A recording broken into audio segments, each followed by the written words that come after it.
Have you ever been completely exhausted, but the moment you finally sit down to rest, your mind gets louder? Maybe you start thinking about everything you haven't done, or everything that could go wrong, or everything you need to fix. Maybe it's the dishes, the bills, your health, your family, that email you forgot to send, that appointment you need to reschedule, that thing you're worried might happen next week. And before you know it, you're cleaning, organizing, researching symptoms, scrolling on YouTube, or starting another project. Anything except resting. If that sounds familiar, you're not alone. For years, I thought I had a problem with rest. I was exhausted all the time. I desperately wanted a break. But every time I tried to slow down, I felt more stressed, not less. I thought it was just me. But what I eventually learned was that rest itself didn't feel safe to my nervous system. For years, I had been constantly trying to keep up with everything. My health, my family, my responsibilities, the house, work, friends, life. I kept telling myself, I'll rest when I get a little more caught up. The problem was that I never got caught up. There was always one more thing to do.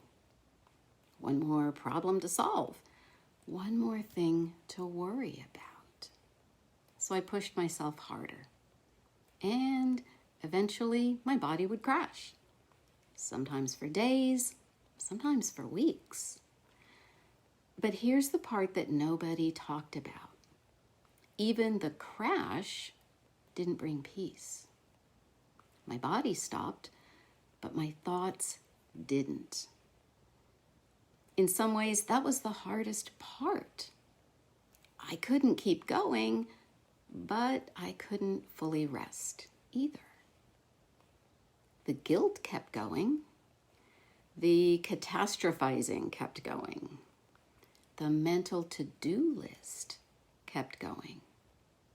I just didn't have the energy to do anything about it. Even when my body was exhausted, I still wasn't really resting. I was lying there thinking about everything I should be doing, everything that might go wrong if I didn't take care of it. I felt like everything I was falling behind on. And then I'd feel ashamed because everyone else seemed to be handling life while I couldn't.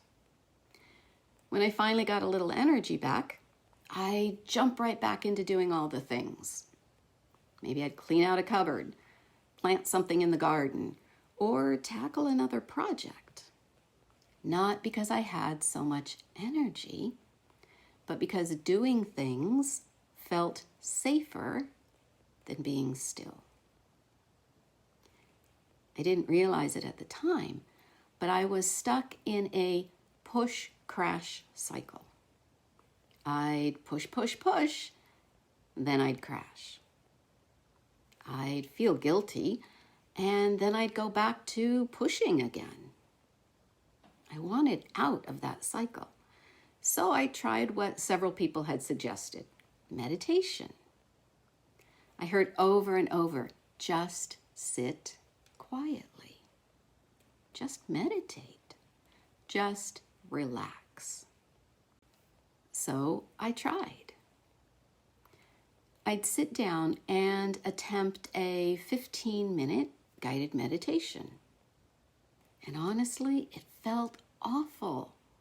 My mind raced and my body just felt edgy. I became even more aware of everything I needed to do. All the thoughts I'd been trying to outrun suddenly got louder. So I decided, meditation just isn't for me. And maybe you've said something similar. I can't meditate. I can't relax. It doesn't feel good to slow down. Looking back, I now see it very differently. I wasn't failing at meditation. I was trying to go from survival mode straight into stillness. I was trying to go from 100 miles an hour to a complete stop.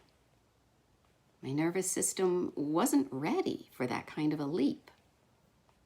One of the things that began to shift for me was realizing I was trying to take way too big of a step.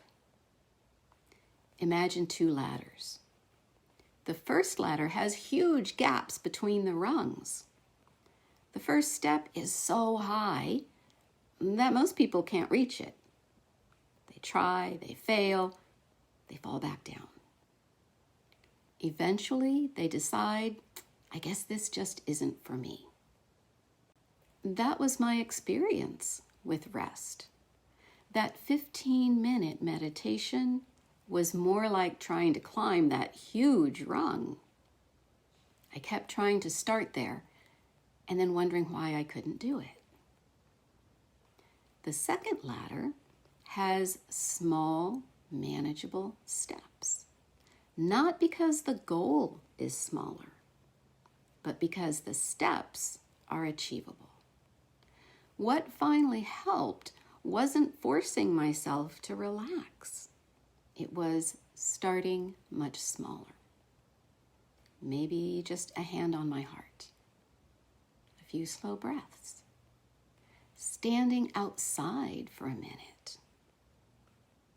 Or looking at the trees, feeling the breeze. Listening to the birds. Just a few moments. The thoughts didn't magically disappear. Sometimes they got quieter for a few seconds. Maybe my body softened a little. But the thoughts came right back.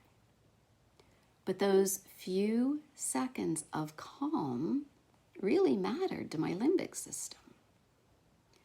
Because I was teaching my nervous system something new.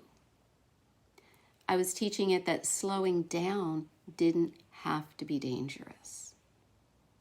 I was teaching it that I could be still for a few moments and be okay. Little by little, those moments grew. Not because I forced myself, not because I finally found the perfect technique, but because I was building trust with my nervous system. Looking back, those tiny moments didn't seem like much, but they were actually a huge part of healing. Every small moment of safety was helping my nervous system learn that it really was safe, that slowing down wasn't dangerous, and that stillness didn't automatically mean danger. That I didn't have to immediately escape into another project or another distraction or another round of pushing. So if you've been telling yourself, I can't meditate, I can't relax, I can't slow down, maybe the problem isn't that you're failing. Maybe you've been trying to start 5 rungs up the ladder. What if you started with just the first rung instead? 1 gentle breath. 1 hand on your heart. 1 minute outside. 1 ABC reset. Something small enough to succeed. Because healing doesn't happen when we force ourselves to be calm. It often happens with tiny moments of safety that our nervous system can actually trust. Thank you for joining me. I post videos here every week and I invite you to subscribe. and I will see you in the next video. Bye for now.